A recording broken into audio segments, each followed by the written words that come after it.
This is David Pietrusza, and I'm mispronouncing my own name. But you're watching.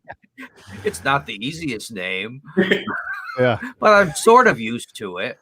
And you're watching the Break It Down show, where we're clearly breaking down today. Seriously, I had to get my dog into the house because she was barking at the neighbor. My gear is not working right today. Who knows why? But either way, I've got Josiah with me here, and we got David. David is a fantastic author. He's written a zillion books about what I guess I would say mid 20th century is what you focus on, and going from like, I don't know, maybe the teens all the way into almost modern times. How would you characterize your era of time that you write about? Because you're clearly fascinated by certain characters and time frames. Yeah, I mean the earliest stuff I've done in my current iteration of what passes for a career is Theodore Roosevelt and getting into the World War I era, what leads up to that, and then taking it into as far as 1960. And I've dabbled with maybe going into 1964 as well, but I've drawn back for that from a variety of reasons. And I think the earlier, the better. The 20s, the 30s, the teens, and that's sort of my sweet spot, is to use an old baseball phrase. Yeah. Well, do you want me to come in here, Peter? Yes. Yeah. So I was curious because you have done a bunch of books on presidential elections, right? And I think it was 1920 was the first one. 1920 was the first, yeah. Yeah, and then there's also 32, 48, 60, all sorts of years. But why? So, I mean, we've had a bunch of elections. I don't know that if you ask most people, 1920 would not spring to mind as like a critical year necessarily. Although, as you go into, there's a lot of interesting stuff that happens. So, like, why did you pick 1920? Why did you think that was, such a rich topic? Well, I picked it out for a very flimsy reason on one level, because I was looking at playing a mental trivia game in my mind, and like, so 1960 would have like 3 presidents or future presidents actively contesting, LBJ and Nixon and JFK, and then you flip over to 1964, and you've only got LBJ, and 68 you get into oddly enough Nixon and Reagan, and that's it. We tend to forget Reagan was in play that year, but in any case, 3, 2, 1 people. But 1920, then you had 6 presidents, counting TR, who would have been the candidate of the Republicans, who would have won in a walk and been returned to the White House, along with Wilson, Harding, Coolidge, Hoover, Franklin Roosevelt, who's on the ticket as a vice presidential candidate of the Democrats. And so you've got all those people. But even though that original impetus was pretty flimsy, it was building on a very solid ground of all sorts of stuff I had been studying. So when the book finally came together, I realized, wow, all of the stuff I've been studying for decades and accumulating about, say, the League of Nations, the Klan, prohibition, women's suffrage, all of those backstories gave real heft to the story of just the election itself. I was once at Book Expo in New York City, and I was wandering around and talking to somebody in another booth, and he said, well, what book are you most famous for? I said, well, 1920, the year of 6 presidents. And what's that about? Well, and he goes, and I said, well, it's in like its 10th paperback printing now. And he says, how did that happen? How did you manage to do 10 printings of a book about the election of Warren Harding? And I said, well, because it's a pretty good book. and it really is a pretty good book. And people have ranked it very highly in terms of, if not the highest in some cases, among all presidential election books. So and it depends on how it's written. And I honed my skills on writing some early baseball books. And I was thinking about that this morning. What was the takeaway from that? And the takeaway is you write, and you learn what not to do and how to do it better, and how to add to the process and make it a more readable experience. So the previous book, and this was on the internet, maybe a Twitter, somebody was doing about a week ago on famous first lines of books. Yeah. And it reminded me of my previous book, previous to 1920, which was a book on the gangster Arnold Rothstein, of all people. But again, that time frame of the teens and the 20s. And the first line of that, after much trial and error, I put down on the page, and his nickname was among his nicknames was AR. And the first line of that book was, AR bet he was going to die. So you come in with a good line, you come in with something that's going to get people's attention. The first line of 1920 is, the president of the United States lay bleeding on the bathroom floor. You grab their attention, and then, of course, you have to keep their attention for about 400 more pages. Yes, right. Yeah. Very, very, very gripping opening. Right. Don't think you've got it conquered after that one sentence. Yeah. So, what was the president doing on the bathroom, bloody on the bathroom floor? He had just had a massive stroke. The president in question is Woodrow Wilson. He's already had a bunch of strokes. He had a minor stroke before he was president of the United States, and was sort of told to slow down, keep his schedule under wraps.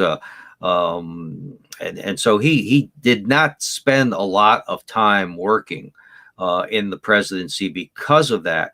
Then when he comes back from the League of Nations, he has something going kablooey in his brains while at the Versailles conference, comes back to sell the League of Nations to the American people in a very grueling tour of the United States. And it's interesting how two presidents of the United States conk out one after another with these big, almost unprecedented Western tours while they're president. Woodrow Wilson has this, getting ahead of it, Warren Harding has a big stroke or a heart attack when he is touring the West and Alaska, and dies in San Francisco in 1923. But Wilson has his stroke first one in Pueblo, Colorado. And really, the tour is cut short on the platform while he's speaking. He's led off the stage. That's bad, folks. But it gets worse when he's in the White House, gets up in the middle of the night and has a massive, massive stroke and falls, hits his head on the sink, and lies bleeding on the bathroom floor, and is really not much of a president after that. And the question is, who is the president? Is it his wife, his second wife, or is there no president? Is the country leaderless in a time when we have to convert from a wartime economy, when we have to get ourselves established in international politics with the League of Nations, et cetera, and while we're still fighting the tail end of that first big pandemic that we had, the Spanish flu? Yeah, go ahead. Let me jump in here, Josiah. Yeah. So, and then also we have Coolidge after that, who has a significant death in his family. It's like 3 presidents in a row where they're waylaid by these deaths, because I think it's fair to say that Coolidge wasn't the same president after his son dies too. Is that correct? You get a lot of, you start looking from like Cleveland on as to what happens with the presidents in the White House. Cleveland has that cancerous growth in his jaw, and he has this a secret operation on a boat on the presidential yacht, I think, in the Potomac. So you start there. Then McKinley comes in, and the first tragedy is not his assassination, but his wife is a very sickly person, and he has to guard her health. He is assassinated, of course. Things aren't too bad with Theodore Roosevelt. You'd say, well, nothing bad happened there, but he has a boxing match in the White House because he's Theodore Roosevelt, damn it. And with a young naval officer, and the naval officer pops him in the eye, and he loses his eyesight in one eye, which is kept a secret from the public. Then you go to William Howard Taft, who didn't want to be president. His wife Nellie wanted him to be president, but they don't get to enjoy it because Nellie Taft has a stroke. And then Woodrow Wilson's first wife dies in his first term. And then what we went into with Wilson and his strokes. Then Harding, his wife is incapacitated for a good year. It looks like she's going to die first, the Duchess, Florence Harding.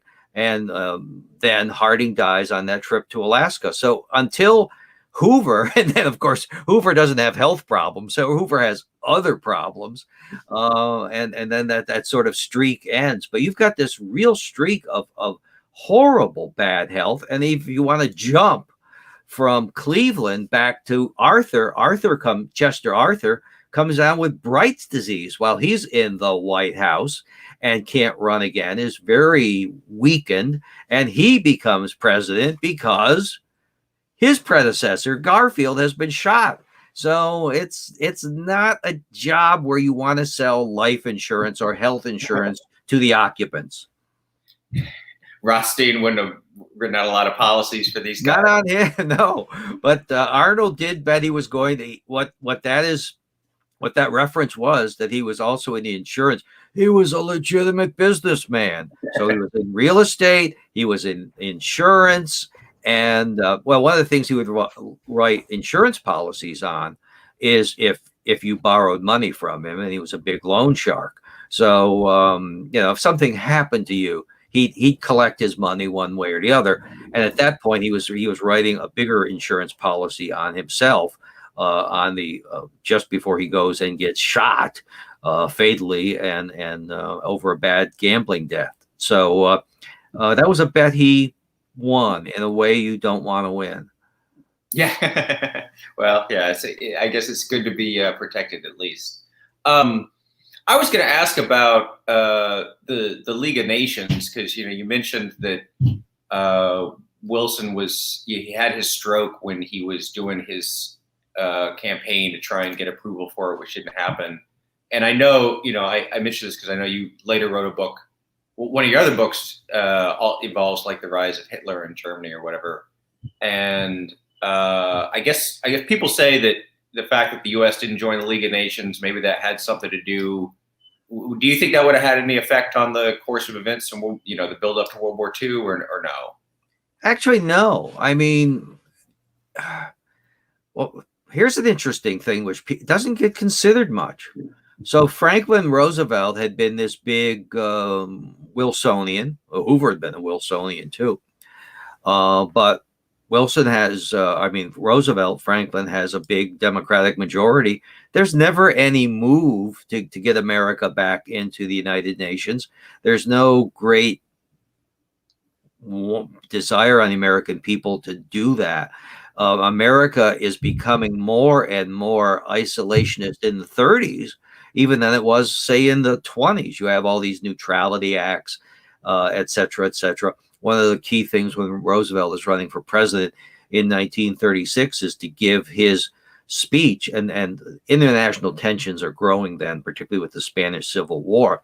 And he goes at Chautauqua and gives this speech about how I hate war, and which is kind of like the signal which he's going to make in 1940. He's not going to send your boys into a foreign war. America doesn't want to be involved in these things, even if it was a member of the League of Nations. Was it going to then, send troops into the Rhineland or the Ruhr or Austria or the Sudetenland to do anything about Germany? I would say no. The British and the French weren't doing it. They were members of the League of Nations. Germany goes into the League of Nations in the 20s, comes out in the 30s. Russia joins people. It's like sort of like a revolving door of who's a member, who's coming, and who's going. But it's just really a debating society. It really doesn't do much to stop wars any more than the United Nations really has. The wars which occur, post 1945 occur, and how much the United Nations has to do with stopping any other wars, I would say nothing. It's the face-to-face diplomacy between the great powers, i.e., say the Cuban Missile Crisis, which are of more effect than whether what Adlai Stevenson is saying on the floor of the United Nations later on. So one thing it's always a little hard for me to get my head around when I read about the politics of this era is, I'm used to today all the conservatives favor the Republican Party and all the progressives favor the Democratic Party, more or less. And it seems like in this period, you don't really have that. It's kind of mix and match. It's not always easy to say what divides the two parties. So, I mean, like what divides what's the difference between a Republican and a Democrat in the 1920s, say? Ha! Depends who you're talking to. And, in the Republican Party, Harding and Coolidge are very conservative and would be as pretty much as defined by, shall we say, modern day post-war conservatism. Whereas then Theodore Roosevelt, a big progressive, both small p progressive, large p progressive, forming a third party. Guys like Senators Borah and Hiram Johnson, very liberal people in the Republican Party. Fiorello LaGuardia at this point and throughout the 1930s. People who today would be called rhinos, okay? So you've got them all chock-a-block in the Republican Party. And then in the Democratic Party, okay, who's a member of that? Are there it's an oversimplification to say that all the Southern Democrats are conservatives, because they're not. In the 1930s and 1920s, you're going to get Huey Long coming out of the South, and he's, his economic program, Share the Wealth, not conservative by any means. A fellow like Claude Pepper in the 30s, who was so liberal, he was known as Claude Red Pepper, senator from Florida, and the populists, Tom Watson and people like that in the South. So it's a mishmash of people in the South, and then you have the big city bosses, the moderate progressives in the Democratic Party, like Woodrow Wilson, who doesn't start out like Franklin Roosevelt, does not start out as a progressive, starts out as fairly conservative, very much opposed to the agrarian populists who make up another segment of the Democratic Party under William Jennings Bryan. The people in the East, whether they are Republicans or Democrats, can't stand the populism of William Jennings Bryan. They not only on substance, but they just think he's a complete horse's ass. So in many cases, the divide is geographic as much as ideological. It's a mishmash, and it's a total patchwork of things, and it doesn't get sorted out. It doesn't even start to get sorted out until maybe the 1960s. Oh, Pete, did you say something? I couldn't hear you. I was actually testing my microphone. I think I finally got everything sorted out from 20.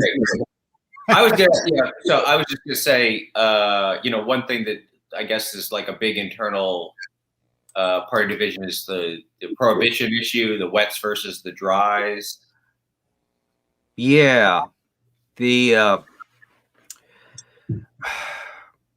that's interesting too, because you'd say, well, the conservatives would be for prohibition, and the progressives or the people on the left or the more liberals would be opposed. And again, that's not the case. One of the points I like to make in my books is don't look for the same left-right divide that that exists now. So that many of the progressives are prohibitionists, like, again, Hiram Johnson and William E. Borah, the senators from the western part of the state. The Republican progressives are very much strong prohibitionists. And a guy like Harding and a guy like Coolidge, they could care less. They're really not prohibitionists. And particularly with Harding, it's like, okay, this is what the voters want today. I'll vote for it, but I don't care. And that's one of the problems with the failure of prohibition in the 20s, is that the Republican administrations of that point are not interested in enforcing it. The amount of money which is put into it is very negligible. And it's only when Hoover starts to do his sort of Wonder Boy act and try to figure out how to solve the problem of a law which is not everyone is in favor of and not too many people are breaching, then the whole issue kind of blows up and gets raised to, okay, what are we going to do with this? Maybe are we going to reform this? Are we going to change it? Are we going to abolish it, et cetera, et cetera? And the same process holds to a much greater extent with women's suffrage, where it's like, well, the Republicans aren't going to be for that. It's going to be the Democrats, right? Wrong. And that's because, in part because of the Democrats in the South being almost, but not entirely, opposed to women's suffrage, and in the big city machines for quite a while, until the end, when public opinion flips, and then they get back in the East is very conservative. The West is less conservative. So it's the Western states which put women's suffrage in. As late as like 1915, there are 3 big referenda in the Eastern states on women's suffrage: Massachusetts, New York, and Pennsylvania. And they all go down like a rock in terms of women voting. And it is not until 2 years later, when women's suffrage passes in New York State, and again when the vote in New York City flips, because previous to that the upstate vote had been for women's suffrage and the vote in the city had been opposed, that you see the signal to the rest of the country that the train is leaving the station on women's suffrage, and sort of get on board politicians, because if you don't, you're going to see politicians' careers left in the dust. And a bunch of big name politicians, like a Senator John Weeks of Massachusetts, a Republican, and a Senator Salisbury of Delaware, who are targeted by the suffragettes. And when they go down, it sends a signal to the other guys: get on board. You don't want to be ex-office holders. You don't want to be ex-United States senators. There's one very interesting case later on of a senator from New York who is both anti-prohibition and anti-women's suffrage, and he loses his seat in 1926 and to Robert Wagner, in part because of the women's vote and because of his opposition to prohibition, which is really very unpopular in New York, and his opposition to women's suffrage. Why does he oppose both those issues? With very consistent reasons: states' rights. That the prohibition administration takes the power out of the hands of the states, and actually so does the national suffrage amendment. Something to consider. Misconceptions about both amendments. One, women did have the right to vote, but not in every state. I mean, in state after state after state, they were being able to vote. It is when that amendment passes in August 1920 that it becomes nationwide and really gives the women the right to vote, mostly in the South, because those are the states which are not allowing it at that point. And also, it's like, so prohibition means you can't drink?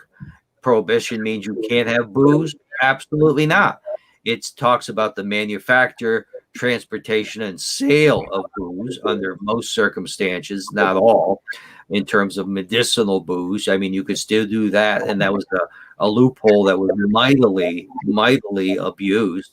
But with the you could, and the very wealthy, including Franklin Roosevelt, would stock up with very great wine cellars and to hopefully wait out how long this amendment was going to last. So a lot of nuances to these amendments as to how they were passed and how they were enforced and what they actually meant. I'm curious. So with things we learn about as we do the show is all these different things kind of tie together. And we look at, a two-party system that the parties evolve all the time. We often focus on presidents because we can remember their names, maybe. But I think it's a very handy way to learn American history. Okay. It's a great shortcut because if you try to learn the whole thing in one big bite, you're going to choke on it. So presidents enable you to take smaller bite-sized bites. But the people that have the real power are often not that president. I mean, if you look at someone like Hoover, you couldn't pick a better person, better resume for president. We've done this a lot. George Bush the Elder had a great resume for president. President Obama has essentially no resume for president, and we have all these different outcomes. So it's really hard to know like what the qualifications for a good president are. Do you have an idea? I mean, you could never elect a self-educated guy who grew up in a log cabin anymore. Like those days are probably gone. But what are the hallmarks of someone do you think that are successful? Because we suck at picking this stuff reliably. Well, political skills. I mean, administrative skills are one thing. Hoover has all the administrative skills. He has like minus zero political skills. And then you have Franklin Roosevelt, who is, creating all these rivalries within his administration. It's going to be Ickes versus Hopkins versus this guy versus that guy. And people are feuding. And then you take a look at who's leaving by the time of the third term and whatever. And all the changes he makes from what he's running on in 1932 and how the first New Deal is different from the second New Deal. And it looks like a ball of confusion, but yet, 4 terms. Why? Because he has the political skills. He has the skills to communicate what he wants at any given point and to reassure people, to create this persona of, I'm on your side. I'm not someone to be afraid of. And if things are starting to go wrong or, you've still got 17% unemployment in 1938, trust me, it'll get better. And also the skill of knowing who to run against. And Franklin Roosevelt always has a great good fortune to, as long as he's in, to still be running against Herbert Hoover and the Depression of 1936 and against the media. There's a drumbeat in his, once he's the president, to run against the media, just as we see in more recent terms. And that's one of the great failures of, well, I don't want to get into the current situations, but I mean, political skills and being able to reassure people, et cetera, really are key. That's what you're in part elected by and what you're elected for. Do you think that's great? Oh, yeah. Yeah, I was going to ask. Do you think politics back then seemed to be a lot more machine focused? You had the candidates selected in the smoke-filled rooms or whatever. Is that maybe a little do we underrate that as like a method of picking people versus what we have now?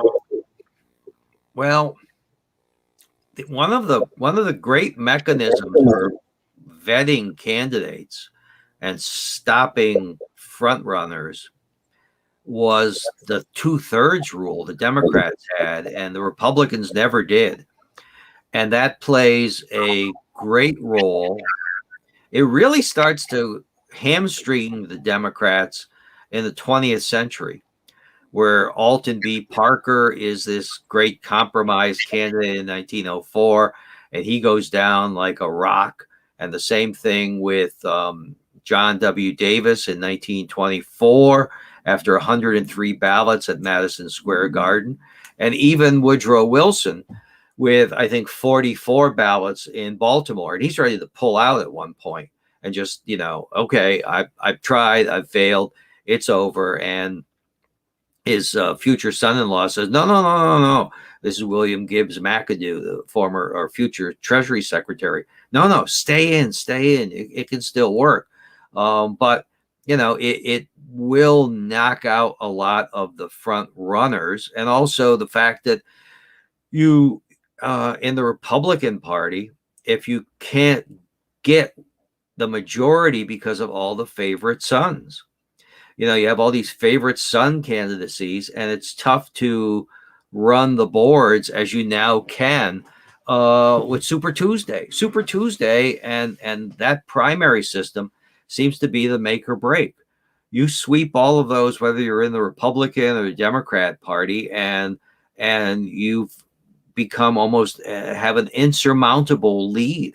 I mean, that's how Biden was able to pull it off last time out.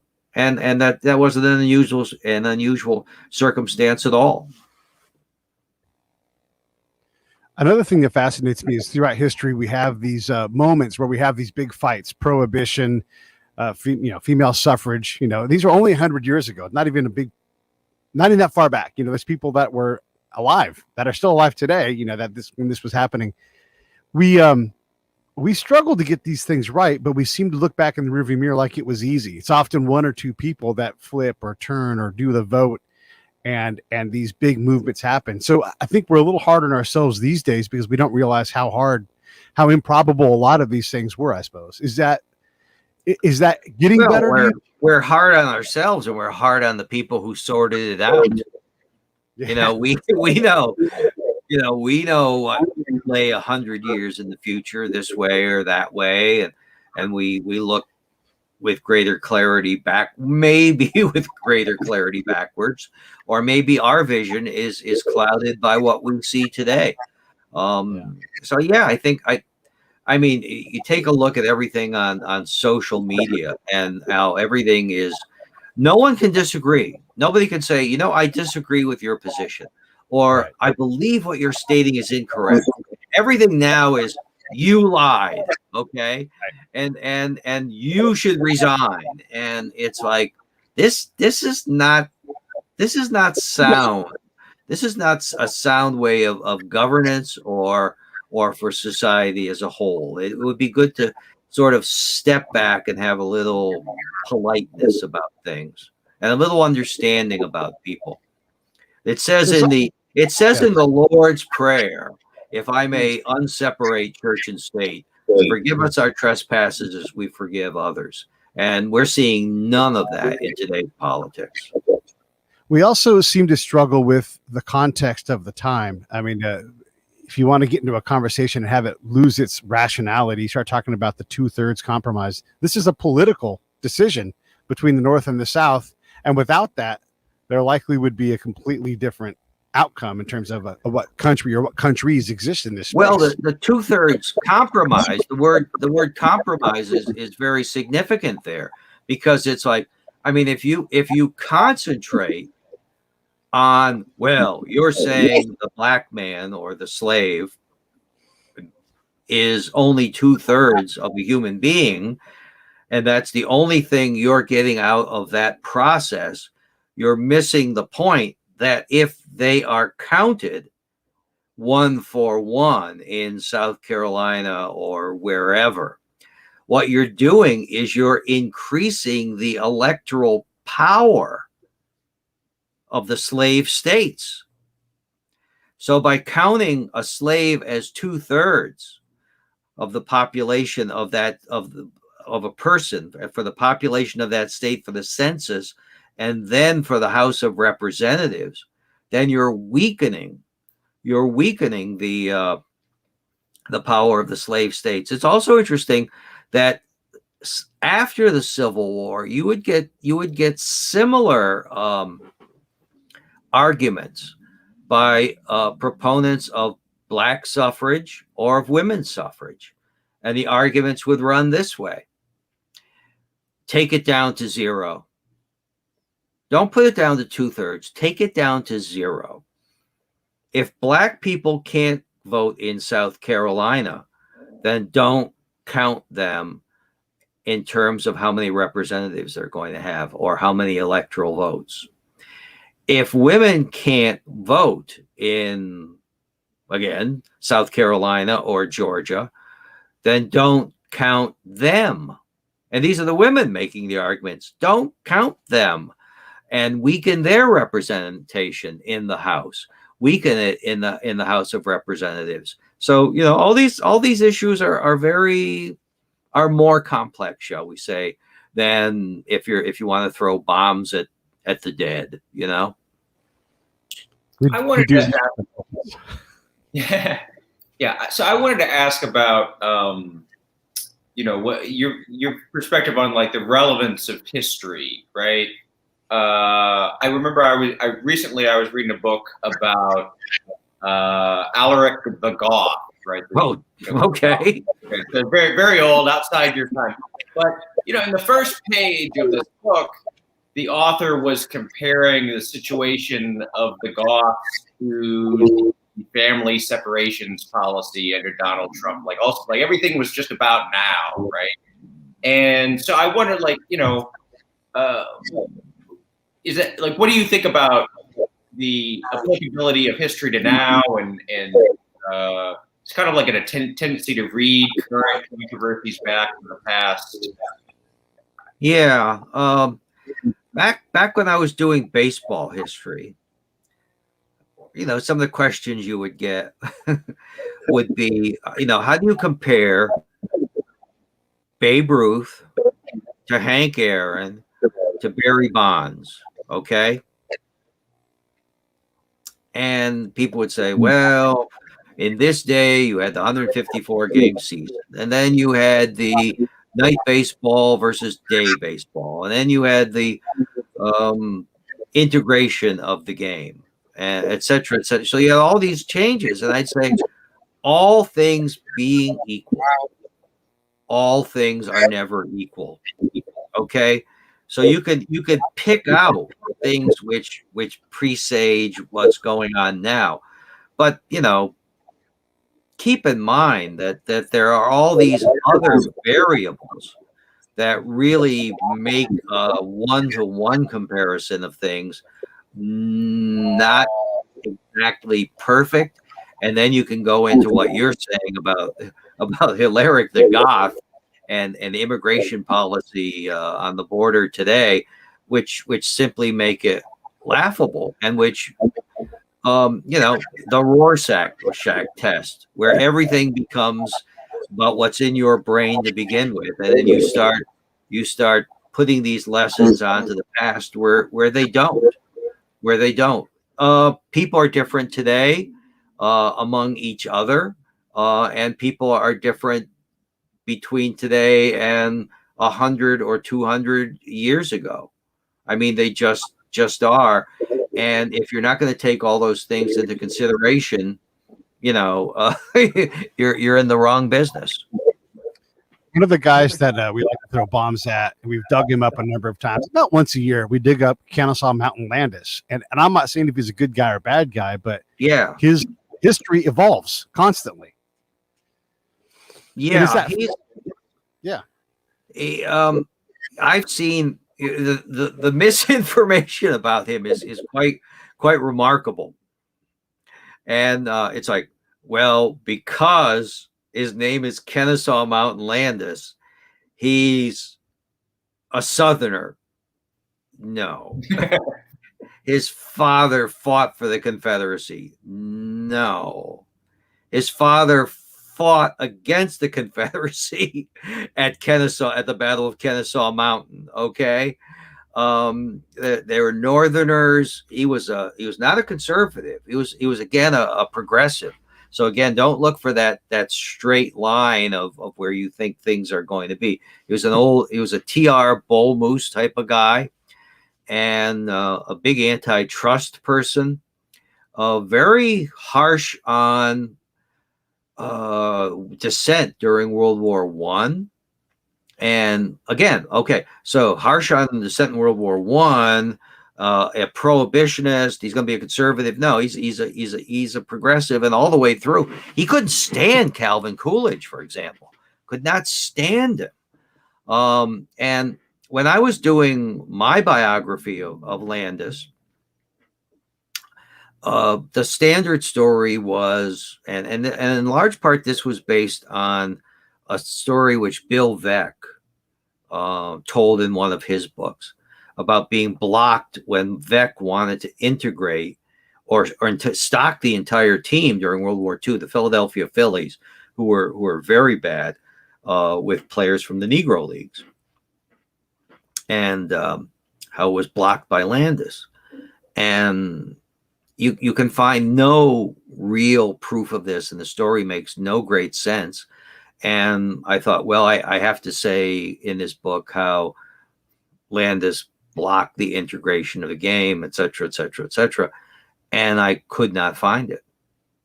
And it's like, what do I do? Do I say, do I just go with the standard apocryphal stuff, repeating what other authors have said? And the answer is no, I really shouldn't. And a bunch of research came out afterwards from the Society for American Baseball Research backing up my position on this, and just sort of letting the chips fall where they may. If something comes out later on in the records, then fine. But what it is, it is. When Landis is elected commissioner of baseball in the wake of the Black Sox scandal, the black newspapers in Chicago are completely in his favor. They say this guy has always been fair to us, and we just think he's great. You couldn't have picked someone better. So, it's a complex situation. Would he have? Who was he blocking? Who was he blocking from integrating the game? Which owner? And the answer is, well, the only person he would have been blocking was Branch Rickey. And Branch Rickey was not about to move on integrating the game until after World War II. One, I don't think it would have been, shall we say, politic to replace white ball players who are in the service with black ball players. I don't think that would have flown in that era.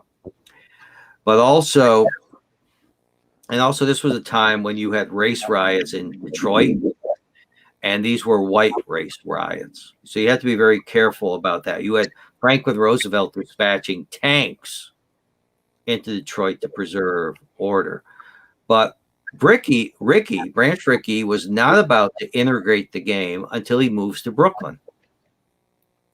Because where was he previously? He was in St. Louis. St. Louis was the only ball franchise, the only city in the major leagues, and of course had two teams then, which were not only segregated in terms of on the field, they were segregated in the grandstand.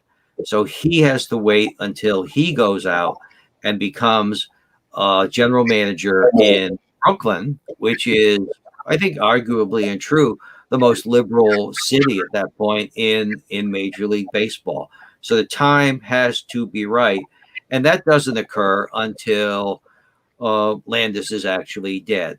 And I don't think Landis would have done anything to block the integration of the game then. Why do you say that? Why wouldn't he have blocked it? What gives you that? I know you've been in the elite. Because I don't think it. How would he? First off, how would he have blocked it? On what grounds? And he's lawyerly in that regard. He doesn't particularly like many aspects of the farm system. But his power is, again, one of these things of a oversimplification of history. His power is immense, more so than any other commissioner, but it's not overwhelming. He can lose on issues like night baseball or on the farm system. He's not all powerful, and he's also very loyal. And he's also very political. I don't think he would have done anything to block the game. There's nothing in his history which would indicate that. I mean, you just can't find it. So, do we?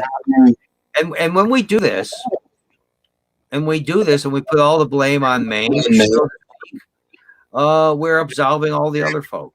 We're absolving all the people in the cities which really were putting out statements that basically no, never, we're not going to do this. The original meeting under Happy Chandler, the successor to Landis, is like everyone is opposed to Branch Rickey, and one of the great people who is opposed is another Hall of Famer, magnate owner Larry McPhail, who was in charge of the Yankees at that point. Okay, let me ask one question real quick, and I'll go to Josiah next. Along these lines, we like to say today, we want to be on the right side of history. I don't think that you can pick what side you're on, and if your position's even remembered. I mean, there's got to be all kinds of positions that are just look. How many people can even talk about Calvin Coolidge for more than 5 minutes without running out of stuff to say? So are we able to pick which side? I mean, obviously Branch Rickey ends up on the right side of history, but he also was running a business, so we had to do it in a way that the business could. Oh, he's a tremendous. Oh, here's the business aspect. Here's where the issue gets complicated. Who's the bad guy? Who's the good guy? The biggest black-owned business, largely black-owned. There was one white owner in Kansas City. The biggest black-owned business around 1945, 1946 are the Negro Leagues, okay? They got operations in all the, major cities, and they may own ballparks and all that, or they may rent the major league ballparks, et cetera, et cetera. It's a big deal. And what is the real asset of a sports franchise? It's the contracts of the players. It's not the baseballs or the bats or what leash you've got on the ballpark. It's the players, okay? They're the ones who put fannies in the seats. When Branch Rickey integrates baseball, he respects none of those contracts. He doesn't pay the Negro League franchises a dime. The guy who I just said is maybe a bad guy because he makes up a story about integrating the Phillies is Bill Veeck. When Bill Veeck signs Negro League players, he buys the contracts from the franchises. So it's like, it's complicated. It's complicated, gang. And also, okay, so Branch Rickey or landed 44, 45, 46, and he dies, and then there's integration. Franklin Delano Roosevelt, 1945, no integration, nothing. Not the armed services, not the District of Columbia, pretty much nothing. A lot of jobs handed out under the Works Progress Administration, Public Works Administration to blacks, often in lower levels. There is a switch in loyalty of the black voter in 1936, but in terms of social integration, nothing. And he begs off time and again, even with anti-lynching legislation in the late 30s, even to Eleanor. Yeah. Good guy, bad guy. I'm going to talk about Calvin Coolidge for more than 5 minutes. I can. Well, and then he's replaced by Truman. Truman again, a complicated situation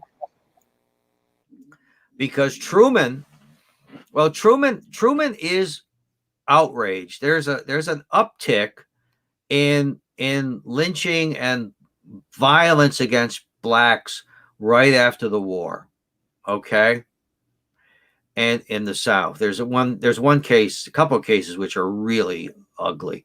And Truman, who may or may not, and probably very likely was briefly a member of the Ku Klux Klan, and you take a look at his personal writings, and even in his memoirs, like in 1955, he says something like, "I have been accused of wanting social equality between the races, and this is not true." It's like, okay, okay, we kind of ignore that.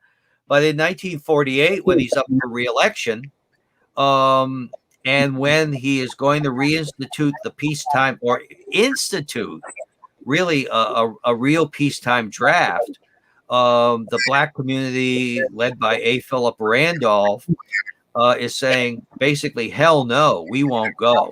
We put up with this stuff in World War I, and we put up with this stuff in World War II, and there's an actual war. But we're not going to put up with this time. And there's a poll that says like 35% of the young blacks are not going to register for the black draft. And the blacks are threatening a march on Washington. Harry Truman does not want this in an election year. And he particularly doesn't want it in this election year, because it's not just that he has to worry about the black vote staying home or the black vote switching over to Thomas E. Dewey, who actually was pretty liberal on this issue. New York had the first anti-discrimination law, okay, under Dewey. So there's that. But the real thing he has to worry about is Henry Wallace. And Henry Wallace on the far left, drawing over black votes, and what this could mean in the North, in like New York City or California, Los Angeles, Illinois, states like that, or even now Detroit or in Ohio. The swing states, the black vote becomes increasingly important in that year. So under that pressure, Truman is going to move to integrate the armed services. But after the 1948 election, I'm hard pressed to name what he does in terms of carrying forward on that. I'm curious, when you look at the 1920 book and you have these six guys, if you were going to map out what might happen, TR not even making it into the fight, Wilson ending up stroked into the oblivion, basically, and Harding president for 10 minutes, and then Coolidge, you wouldn't have picked that path. And then FDR being the long-term winner in terms of multiple, administrations. No. And FDR is not ready for prime time at that spot, 12 years is a long time to be between spots on a national ticket. And those are 12 years of growth. You wouldn't pick him to get polio either. Okay. So the polio is a big factor in his personal and political growth. He was probably gallivanting a bit too much around before that, but having to sit around and rest and reflect, and also that, kind of have people come to him more and more, all work in his favor. So, and of course, it's not just in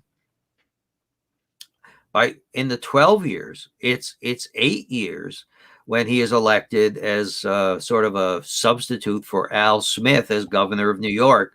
And he wins very narrowly that year and proceeds to hone his skills. He also gets those 4 years as governor of New York to practice things. Not that it's like a small stage to practice on, but, it's not like he's going into the presidency cold on any measure.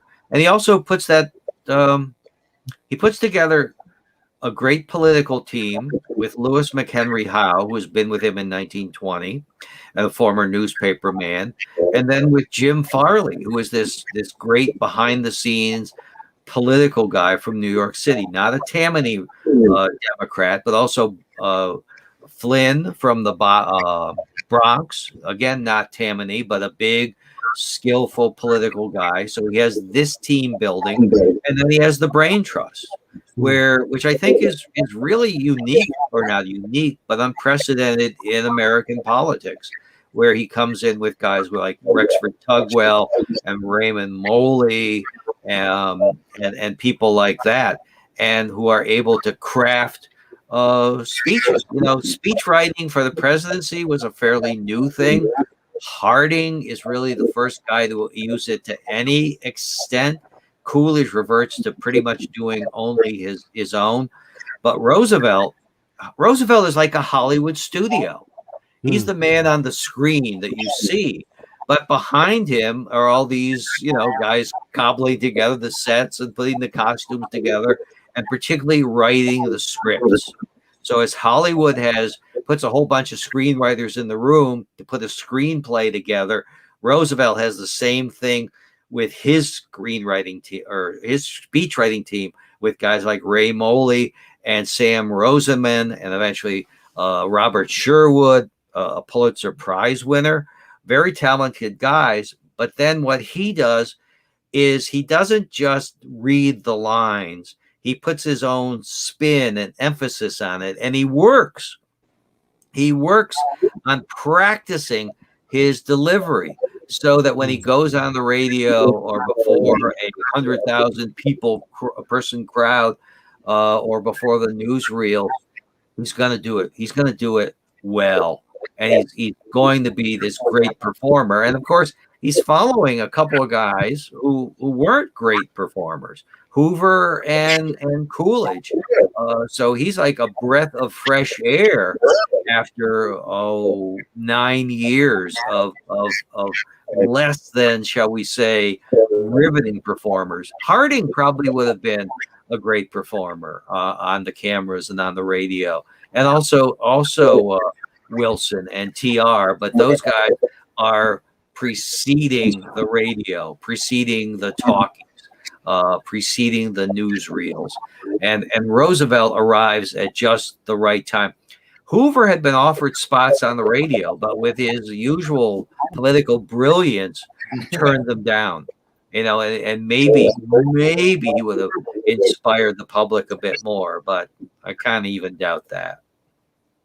I'm curious. I have one more question, and then I'm going to let Josiah ask the last question. But I'm always fascinated by these moments in history where there's one last hurdle to beat, and then the path clears out. And the example I often use is that when President Obama is State Senator Obama and he's going to run for Senate, Mike Ditka is considering a run himself, and obviously polls way better than Barack Obama. But Mike Ditka's like, why the hell would I want that job? And he doesn't go for it. So once he gets past Ditka, the road is a lot clearer, because if Mike Ditka runs, he becomes senator. We probably never see a President Obama. So what are some of those? Wasn't there a higher profile black woman who seemed to be in line, but then she got thrown off the ballot or something like that? That was, I believe, that was when he ran for House member. Oh, that's right. That was right. That's right. Yes. Again, history is held on slender thread. Right. What else stands out in your mind are those times where, like, if this guy had lived, if whatever, if this backdoor deal had gone the other way, we'd have a totally different outcome. Well, all of those things. If McKinley isn't shot, if the security is a bit better, if McKinley's vice president Garrett Hobart doesn't die, right. If that streetcar, which goes crashing into TR's car in Pittsfield, Massachusetts in like 1903, doesn't kill a Secret Service man, but kills him. Okay. It's always, this alternate history of what if, or if the judge McCammon from Oregon doesn't stand up and like flummox everybody, and instead of nominating Irvine Lenroot for vice president in 1923, nominates Calvin Coolidge, and the convention stampedes. President Irvine Lenroot, really? Okay. Or if Bora doesn't turn down the vice presidency in 1920 because he's William A.E. Bora and is just the most obstreperous guy, period. And says, I don't want it. And then somehow slides into the vice presidency in 1928, has a very much more progressive Republican presidency and a more progressive presidency to deal with the Depression. Or if Al Smith somehow beats Hoover in 1928 and has the Depression, what happens then? What happens then? And then it's the Democrats are the Depression party, and the Republicans are the get us back to work party. Again, it's again, what if?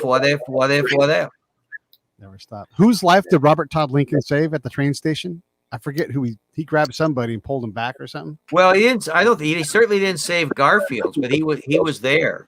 And John Hay was Secretary of State for McKinley. So you see a lot of those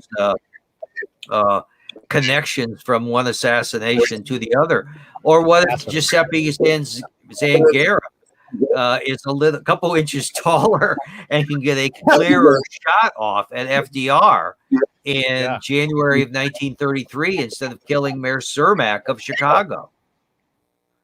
You know, how about President John Nance Garner? Who knew?